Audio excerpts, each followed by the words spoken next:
So I want to ask if there was a clause in that contract to help you push Give Back Films, which was your next crusade.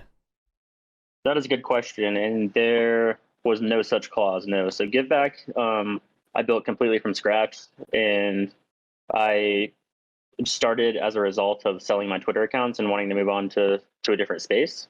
But there was no correlation or boosting of Give Back from anything on Twitter, which, looking back, I could have planned potentially more lucratively to launch Give Back when I still had these engaged followings to push the videos. But just by divine intervention or whatever else, I had a very unique starting. Bro, you blew up so fast.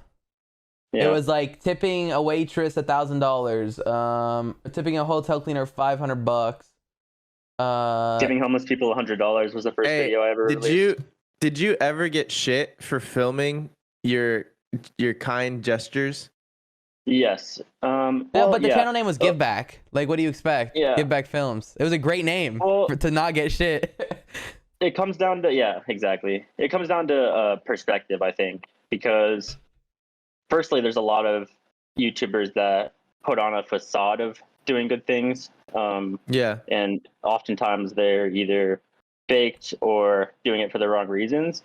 I think in my case, I never wanted to make it about me. Like, I didn't call it like Kyle Films or like, and nothing against anyone who makes a personal brand, absolutely. But I think in the case of like charity stuff, I just wanted to make it more about the inspiration and the message and inspire other people through showcasing that there's goodness in the world and there's people that do good things, and that you don't have to have, like, even though sometimes I would give $100, like the methodology would be like anything that you have that you can give to someone, like based on your own situation, is amazing, and like you can still help in that way. So kind of the mentality going in was like, I'm very fortunate. I made all this money on Twitter, like sitting on my couch pressing buttons on my phone.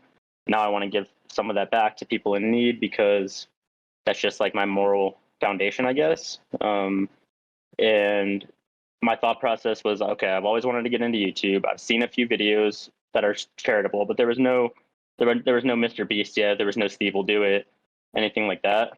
So I was like, okay, let's make a channel focused on giving back to where there wasn't at the time, with the goal being people see these videos and then want to go out and do similar things. So that's kind of the impetus it was created on. I had no idea that I would even get 10 subscribers, much less where Bro, you've always been an innovator so early on. I admire that heavily, because there's a difference between like in my scene in Fortnite, you know, in that gaming scene, I'm an innovator. Like, I'm seen as one of the really creative content guys. But when it comes to being fresh on a site, when a site is still new and you're one of the first people, that's a different level of innovating, you know? Going from Twitter and its baby years to YouTube before there's a Mr. Beast, before whatever, like dude, for all we know, Mr. Beast could have had some inspiration from your videos. Right. You know what I'm saying? Like, everyone has seen these videos. They went crazy on Facebook. Like, they're the ones of paying. You did one paying for people's drive-throughs, right? With Loft. Yeah. With Andrew, yeah. Yeah. So you. First of all, how'd you become friends with those big YouTubers at the time? You know, Andrew Hales was massive. I got so many funny stories, dude. This is like re-chalking so many funny stories. So I appreciate that for sure. Jogging the memory. Andrew Hales, yeah, he's one of my really good YouTube friends. I lived with him in LA for a while. Oh, really? Yeah. I was living in LA for about a year and a half, and I lived with him for about 6 to 8 months range, up in Van Nuys. But when I first met him, he was blowing up on YouTube at the time. This was like 2013 range, around when that AMA was posted. And I met him when I still had guide codes, and he wanted to learn how to do Twitter at the time. So I'd been messaging him on Twitter from my guide codes page, and we'd been messaging on there. And I wanted to learn how to do YouTube. So we kind of agreed, okay, we'll meet up at some point and we will basically meet and see if there's a way for us to collaborate.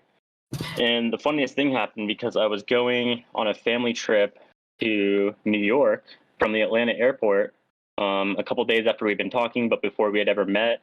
And I'm sitting at the gate with my family, random flight from Atlanta to go to New York. And I look over, sitting at the gate, and I'm like, that looks like Andrew Hales. No way. And I was like, no fucking way. So it was we had like, already talked on Twitter, but we had never talked on the phone or met in real life. So I walked up to him and I was like, "Are you Andrew Hales?" I was like, and he was like, "Yeah," and I was like, probably thinking I was just another fan or something. And I was like, "I'm Guy Codes on Twitter. We've been messaging," and he's like, "No way." We were on the same flight to New York at the that's same so time sick. That's crazy. on the same day. So it's like kind of like It was meant to be. it was meant to be. Yeah. The odds of that seem very, very low, but that's how I met Andrew, and that's he definitely helped me in the beginning. We collaborated a few times, and that got me a ton of engagement on YouTube, and I kind of showed him the Twitter space and what was going on there. I don't think he ever got too deep into it, but showed him what was going on there. That's dope. So you started that giving $100 to homeless people. That has 10 million views. That's the biggest one, yeah. But did it just blow up instantly?